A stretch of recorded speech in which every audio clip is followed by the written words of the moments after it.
तो यहाँ पर इस तरह से आगे बताया जा रहा है कि आप क्या करेंगे। इस तरह से जब आप कैश मार्केट के अंदर सेल करेंगे और फ्यूचर्स के अंदर आप बाई करके चलेंगे और फिर उन सौदों को क्या करेंगे, सुलटाएंगे, तो जब फाइनल आप दोनों पोजीशंस का नेट टोटल रिजल्ट निकालेंगे उस समय आप क्या कर देंगे, उसमें से ट्रांजैक्शन कॉस्ट जो भी आपकी आई हैं उन ट्रांजैक्शन कॉस्ट को आप घटा देंगे। उन ट्रांजैक्शन कॉस्ट का जरूर ख्याल रखेंगे, तभी आपको आर्बिट्राज प्रॉफिट की जो एक्चुअल पिक्चर है वो निकल करके आएगी। ठीक है जी। यहाँ पे एक और पीस ऑफ इंफॉर्मेशन दी गई है। वो पीस ऑफ इंफॉर्मेशन दी गई है कि जो जिस स्टॉक की बात हो रही है उसकी एक लॉट में जो है वो 200 शेयर है। तो ये मैं बीच में नहीं करता हूँ, ठीक है ना। मेरा एक तरीका है कि भाई 200 शेयर हो, 300 शेयर हो, एक लॉट में जितने भी शेयर हो, मैं पहले एक स्टॉक का सारा कैलकुलेशन निकालूंगा और आखिर में जो लॉट के अंदर जितने शेयर्स हैं यानी कि जो लॉट साइज है उससे मैं मल्टीप्लाई कर दूंगा, बजाय इसके कि हर जगह मैं 200 से मल्टीप्लाई करूं।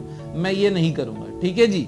तो हम आगे बढ़ते हैं और देखते हैं कि किस तरह के सिनेरियो आगे प्ले आउट होंगे। वो भी एजम्पशंस ही हैं, लेकिन वो एजम्पशंस आपको देखने का मौका देंगे कि किस तरह से reverse cash and carry arbitrage को सुलटाया जाता है, यानी कि सेटल किया जाता है। तो ध्यान रखिएगा आप, ये प्राइसेस आपने नोट कर लिए क्योंकि मैं पेज चेंज करने वाला हूँ। 100 रुपए में आपने कैश मार्केट में माल सेल कर रखा है और फ्यूचर्स, दिसंबर फ्यूचर्स आपने क्या कर रखे हैं, 90 रुपए पे क्या कर रखे हैं, बाई कर रखे हैं। और ये सारी पोजीशन जो आपने क्रिएट करी हैं ये दिसंबर 1 में क्रिएट करी हैं, ठीक है जी। यानी सिर्फ एक ही महीने का अब आगे सेटलमेंट बाकी है, ठीक है ना। ये पिछले एग्जाम्पल में 5 महीने का डिफरेंस था और यहाँ पर जो पोजीशन क्रिएट करी है वो दिसंबर 1 को क्रिएट करी है। तो जब दिसंबर 1 को पोजीशन क्रिएट करी है और दिसंबर फ्यूचर्स के प्राइसेस जो हैं वो लिए गए यहाँ पर, तो सिर्फ एक ही महीने का ही एक डिस्टेंस आगे पड़ रहा है, ठीक है।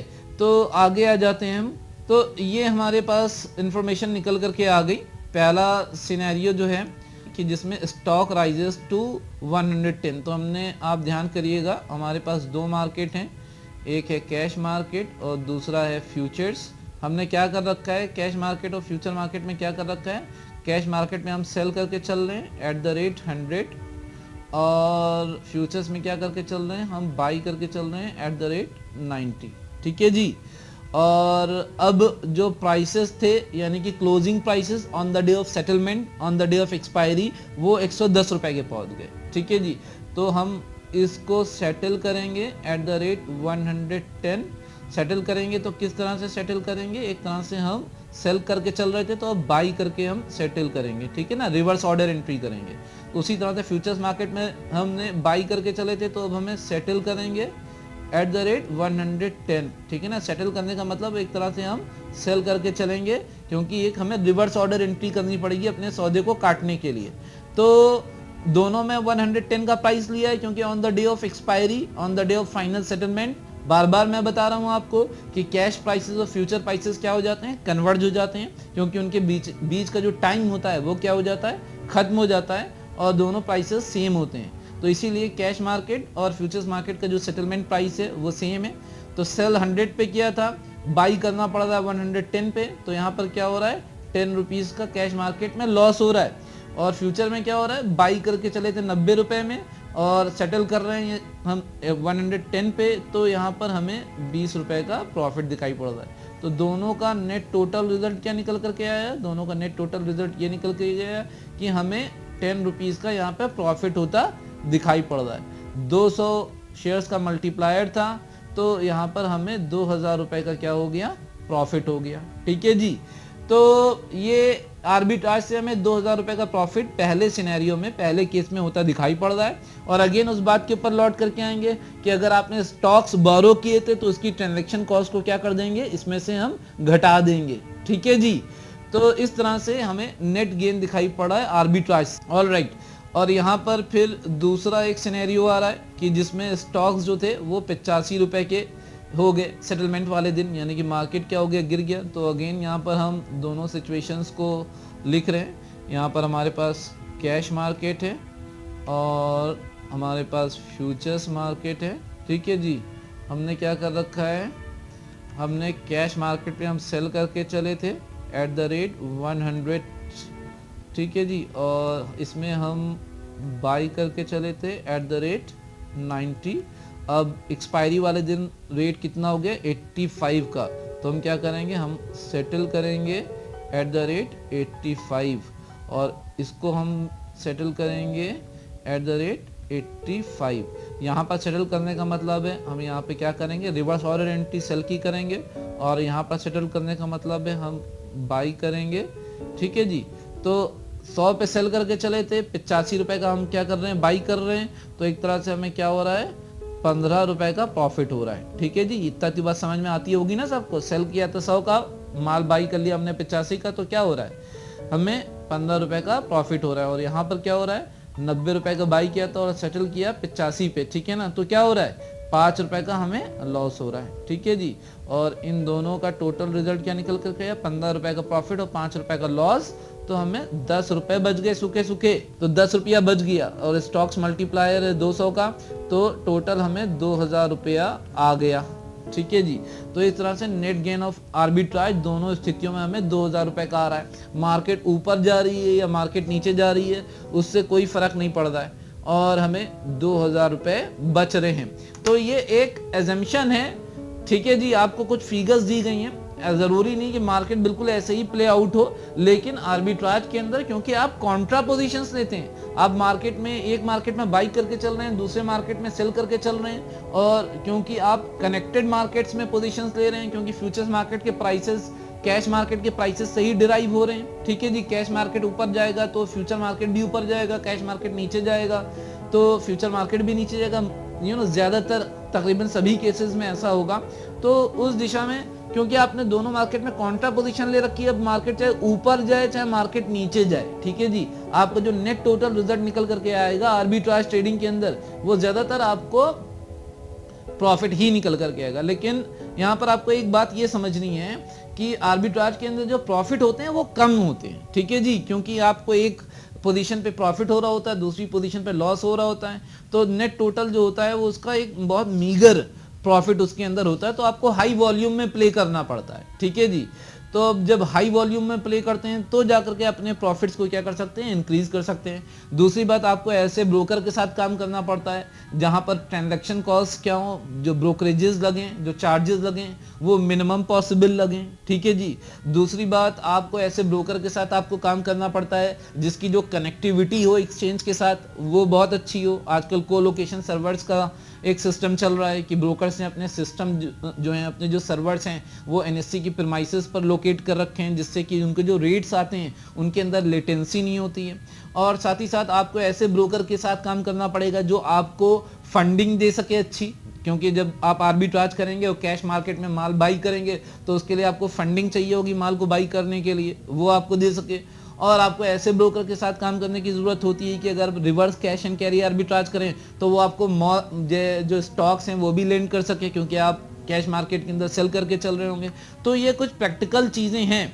लेकिन जो अच्छे ट्रेडर्स होते हैं, जैसे कि अच्छा व्यक्ति हर जगह अपनी जगह बना लेता है और मार्केट में लोग उसको पहचानते हैं, उसको आइडेंटिफाई करते हैं और उसको सुविधाएं देते हैं, तो उसी तरह से जो अच्छे ट्रेडर्स होते हैं उनकी बड़ी भाई वेलकम किया जाता है ब्रोकिंग फर्म्स के अंदर और उनको इस तरह की सुविधाएं दी जाती हैं। तो आप एज ए आर्बिट्राज ट्रेडर अपना करियर बनाते हैं और गोइंग फॉरवर्ड आप इसके अंदर बहुत अच्छा पैसा बना सकते हैं। जैसे कि यहाँ पर एक जिस समय हम लोग कैलकुलेट कर रहे हैं तो उसको हमें देखने का मौका मिल रहा है। ठीक है जी, चलिए अब हम थोड़ा सा आगे बढ़ जाते हैं और एक बात हम आपके साथ और डिस्कस करना चाहेंगे। वो बात ये डिस्कस करना चाहेंगे कि कोई ज़रूरी नहीं है कि आप आप सेटलमेंट तक टुकें, आप जिस दिन एक्सपायरी है आप उस दिन तक टिकें। जैसे कि कैश एंड कैरी आर्बिट्राज है, जैसे कि हमने पिछला वाला एग्जांपल देखा था जिसमें आपने अगस्त में कैश में मार्केट में बाई कर रखा था और दिसंबर फ्यूचर के माल आपने क्या कर रखा था, आपने सेल कर रखा था। तो कोई जरूरी नहीं कि ये 5 महीने आपकी जो पोजीशन है वो ओपन रहे। ठीक है जी, आप मार्केट के अंदर क्या कर सकते हैं, गोइंग फॉरवर्ड अपनी पोजीशंस को क्या कर सकते हैं, आप स्क्वायर ऑफ कर सकते हैं। तो ऐसा ही होगा जैसा कि जो प्रक्रिया यहाँ पे दिखाई पड़ी है कि कैश मार्केट में आप रिवर्स ऑर्डर एंट्री करेंगे, फ्यूचर्स मार्केट के अंदर आप अलग रिवर्स ऑर्डर एंट्री करेंगे और उनका सम टोटल रिजल्ट जो होगा वो आपको निकल करके आएगा। ठीक है जी, वो कुछ ना कुछ प्रॉफिट ही होगा। तो आप ऐसा भी कर सकते हैं कि आप सेटलमेंट यानी कि एक्सपायरी से पहले ही अपने सौदों को काट दें। तो प्रक्रिया पूरी की पूरी वही होगी। कैश मार्केट में बाई करके चल रहे हैं तो कैश मार्केट में सेल कर देंगे, फ्यूचर मार्केट में सेल करके चल रहे हैं और फ्यूचर मार्केट में क्या कर देंगे, बाई कर देंगे। लेकिन यहाँ पर मैं आपको एक बात और बताऊंगा जो कि आर्बिट्राज को लेकर के, कि जिस तरह से आर्बिट्राज के बारे में मैं आपको बातें बता रहा हूँ तो आपको लग रहा होगा कि आर्बिट्राज आई मीन बहुत ज्यादा इजी है करना, बहुत इजीली इसको हम आर्बिट्राज को हम कर सकते हैं। तो आर्बिट्राज के बारे में मैं आपको एक और बात बताना चाहूंगा कि आर्बिट्राज में देखिए क्या होता है, आप समझिएगा बात कि ये अब जो मैं फिगर्स लिख रहा हूँ वो कोई ज़रूरी नहीं कि इस एग्जाम्पल से जुड़ी हुई हूँ, मैं अपनी बात को एक्सप्लेन करने की कोशिश कर रहा हूँ। जैसे फॉर एग्जांपल कैश मार्केट है और यहाँ पर क्या है, यहाँ पर फ्यूचर्स मार्केट है, ठीक है जी। 1 दिसंबर को प्राइसेस क्या चल रहे हैं। अब इस एग्जांपल से अलग ये एग्जांपल है, मान ली हम डायरेक्ट एक नॉर्मल आर्बिट्राज लेकर के चल रहे हैं कि कैश मार्केट में सिचुएशन ये चल रही है कि 90 रुपए कैश मार्केट में चल रहा है और आगे का जो फ्यूचर चल रहा है 1 महीने आगे का वो कितने का चल रहा है, लेट से 100 का चल रहा है। तो 10 रुपए का क्या पड़ रहा है, हमें फर्क दिखाई पड़ रहा है। तो बीच में आपको जो गैप दिखाई पड़ रहा है वो कितने का दिखाई पड़ रहा है, वो 10 रुपए का गैप दिखाई पड़ रहा है। तो नॉर्मली क्या होगा कि जैसे जैसे आप प्रेजेंट से, आप बात समझिएगा, जैसे जैसे आप प्रेजेंट से यानी प्रेजेंट टाइम से किस तरफ आगे बढ़ेंगे, आप एक्सपायरी की तरफ आगे बढ़ेंगे। आपने पोजीशन क्रिएट कर ली, 90 रुपए में माल आपने क्या कर लिया, आपने बाई कर लिया और फ्यूचर मार्केट के अंदर आपने क्या कर दिया, 100 रुपए पे आपने माल सेल कर दिया, ठीक है जी। दोनों में 10 रुपए का स्प्रेड था, आप इस स्प्रेड को कमाना चाह रहे थे, आपने क्या कर लिया, कैश मार्केट में जल्दी से बाई कर लिया और आपने फ्यूचर मार्केट के अंदर सेल कर दिया। अब प्रेजेंट से जब हम एक्सपायरी की तरफ आगे बढ़ रहे हैं, यानी कि आज जब हमने पोजीशन डाली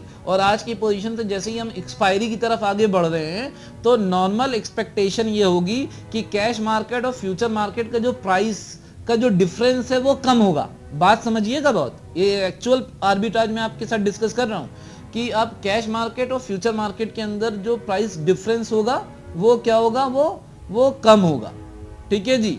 अगर आपको एक्सपायरी से पहले ही सौदों को सेटल करना है, ये उस केस में मैं आपसे बात कर रहा हूं। लेकिन हुआ क्या, हुआ उल्टा हो गया। जो कैश मार्केट था और फ्यूचर मार्केट था उसका बदला क्या हो गया, यानी कि बीच का जो डिफरेंस था वो बढ़ गया, यानी कि 10 से क्या हो गया, 15 हो गया, जैसे कि मैं आपको दिखा रहा हूं।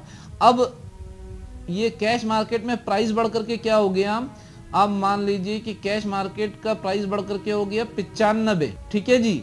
और ये मान करके चलिए कि प्राइस कितना हो गया, इसका प्राइस हो गया 110 हो गया, ठीक है। ये एजम्पशन ले रहे हैं, एक ऐसी स्थिति भी आपको पता होना चाहिए।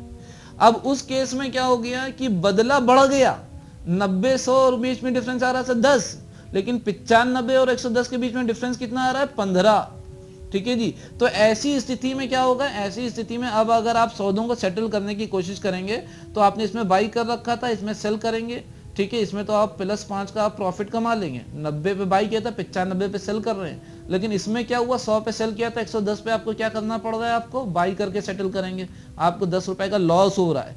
तो ऐसी स्थिति में जो आर्बिट्राज का नेट टोटल रिजल्ट निकल करके आया, 5 रुपए तो आपने ट्रेड ही के अंदर गवा दिए और उसके अलावा आपने जो माल उठाया होगा उसके ऊपर आपने फंडिंग के ऊपर इंटरेस्ट दिया होगा, साथ ही साथ आपने इतनी सारी ट्रेडिंग करी होगी हाई वॉल्यूम में, उसके ऊपर ट्रांजैक्शन कॉस्ट दी होंगी और कुल मिलाकर के आपका जो नेट रिजल्ट निकल करके आया वो एक अच्छा खासा बड़ा लॉस निकल करके आया।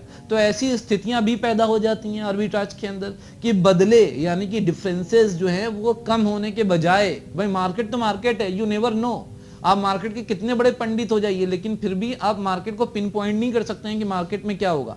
और क्या हुआ, मार्केट के अंदर जो आर्बिट्राज जो आपने पोजीशन डाली उसके अंदर सौदों के अंदर बदले क्या हो गए, बढ़ गए। तो यहां पर इस तरह से आपको एक बहुत बड़ा भारी लॉस भी हो सकता है। तो बड़ा हिसाब किताब से, बड़ा कैलकुलेशन करके और बड़ा ऑब्जर्वेशन करके, बड़ी एनालिसिस के बाद आपको आर्बिट्राज करना होता है, क्योंकि यहाँ पे आपको बड़े वॉल्यूम पे प्ले करना होता है, ठीक है जी। तो एक छोटा सा प्रॉफिट कमाने के लिए आपने बड़ी पोजीशन क्रिएट कर ली और गॉड फॉरबिड कहीं ऐसा ना हो कि पोजीशन क्या हो गई, पलट गई, बदले उल्टे हो गए, बदले बड़े हो गए, ठीक है नहीं, बदले बढ़ गए। तो ऐसी स्थिति में आपकी बड़ी पोजीशन के ऊपर बड़ा लॉस भी हो गया। तो बड़े केयरफुली आपको क्या करना है, काम करना है। तो मेरे ख्याल से मैंने आपको आर्बिट्राज के बारे में बहुत कुछ बता दिया और इतनी मैंने आपको फंडामेंटल इसकी अंडरस्टैंडिंग दे दी कि बिलीव मी कि अगर आपको फ्यूचर्स एंड ऑप्शंस की अच्छी समझ हो जाए तो you can straight away walk in into a broking firm और वहां पे आप arbitrage as an intern, as a beginner arbitrager के तौर पर अपना काम आप स्टार्ट कर सकते हैं, ठीक है जी। तो मेरे ख्याल से अब आपको आर्बिट्राज की बिल्कुल अच्छी समझ होनी चाहिए। तो एक आर्बिट्राज ही के सीरीज में एक और छोटा सा टॉपिक बच रहा है जिसका वैसे मैंने आपको एक एग्जांपल दे दिया था। जो मॉड्यूल, जो कंटेंट आपके पास अवेलेबल है उसमें एक छोटा सा आर्टिकल जो है, एक छोटा सा कंटेंट का पीस और बचा हुआ है, तो उसको भी निपटा ही देते हैं हम, और वो है इंटर मार्केट आर्बिट्राज। मैंने आपको इंटर मार्केट आर्बिट्राज का एग्जांपल दिया था कि भाई इंडिया में एक एक्सचेंज है MCX, जिसके ऊपर क्या ट्रेड हो रहा है, गोल्ड ट्रेड हो रहा है, और इसके साथ ही ये तो इंडिया का एक्सचेंज है, और इसके साथ ही एक दुबई का एक्सचेंज है जिसको हम क्या बोलते हैं DGCX, Dubai gold and commodity exchange, इसके ऊपर भी गोल्ड ट्रेड हो रहा है। दोनों के गोल्ड के प्राइसेस में क्या होता है, अच्छा खासा स्प्रेड देखने को मिलता है। तो बहुत सारे लोग क्या करते हैं, ब्रोकर्स MCX की भी मेंबरशिप लेते हैं, DGCX की भी मेंबरशिप लेते हैं, और यहाँ से क्या करते हैं, दोनों ट्रेड्स को दोनों के अंदर आर्बिट्राज की एक बहुत बड़ी अपॉर्चुनिटी को ग्रैब करते हैं। तो ये तो खैर एक तरह से इंटर मार्केट भी था और इंटरनेशनल आर्बिट्राज का भी एग्जाम्पल हो गया। यहाँ पे एग्जाम्पल दिया जा रहा है आपको NSE और BSE का एग्जाम्पल दिया जा रहा है कि कैश टू कैश बोलते हैं इसको, जो यहाँ पर एग्जाम्पल दिया जा रहा है कि आपने NSE कैश मार्केट में एक पोजीशन ली, BSE कैश मार्केट में पोजीशन ली। आप कभी भी प्राइसेस लगाइएगा, आप कोई वेबसाइट ही ओपन कर दिए moneycontrol.com, तो आप देखिएगा कि NSE पर प्राइसेस कुछ और चलते हैं, BSE पर प्राइसेस क्या चलते हैं, कुछ और चलते हैं। तो आप क्या करते हैं, NSE और BSE के प्राइसेस के अंदर डिफरेंस को अर्न करने के लिए NSE पर बाई कर लेते हैं, क्योंकि अगर मतलब जहां पर सस्ता चल रहा है वहां पर बाई करेंगे, जहां पे महंगा चल रहा है वहां पर सेल करेंगे। और by the end of the day क्या करते हैं, आप उन सौदों को उन्हीं मार्केट्स में क्या कर देते हैं, आप सेटल कर देते हैं, और दोनों का जो नेट टोटल रिजल्ट निकल करके आता है वो एक कुछ माइनर सा प्रॉफिट निकल करके आता है। लेकिन अब इसका प्रैक्टिकल साइड ये है कि NSE to BSE almost non existent है, ठीक है जी। मतलब थ्योरेटिकली तो ये पॉसिबल है, लेकिन अब अगर मार्केट की स्थिति देखें तो NSE और BSE के बीच में जो प्राइस का डिफरेंस है, क्योंकि टेक्नोलॉजी इतनी ज़्यादा एडवांस हो गई है, मार्केट्स के अंदर जो सिस्टम्स हैं वो इतने अच्छे हो गए हैं, मार्केट के अंदर जो कनेक्टिविटी का जो सिनेरियो है वो इतना बढ़िया हो गया है कि अब मार्केट के अंदर जो प्राइस डिफरेंसेस हैं NSE और BSE के वो ऑलमोस्ट खत्म है। तो वो स्प्रेड्स इतने हैं ही नहीं कि वो आपकी ट्रांजैक्शन कॉस्ट को कवर कर दें, आपके चार्जेस को कवर कर दें, और इस तरह से आप कोई एज सच बड़ी हैंडसम उसके अंदर आर्बिट्राज अपॉर्चुनिटी को नहीं देख पाएंगे। तो यहाँ पर इतनी सारी बातों के साथ मैं ये एज्यूम करता हूँ कि मैं आर्बिट्राज के बारे में आप लोगों को बहुत अच्छी क्लैरिटी दे चुका हूँ। तो इसके साथ ही मैं आर्बिट्राज को कंप्लीट करता हूँ, ठीक है।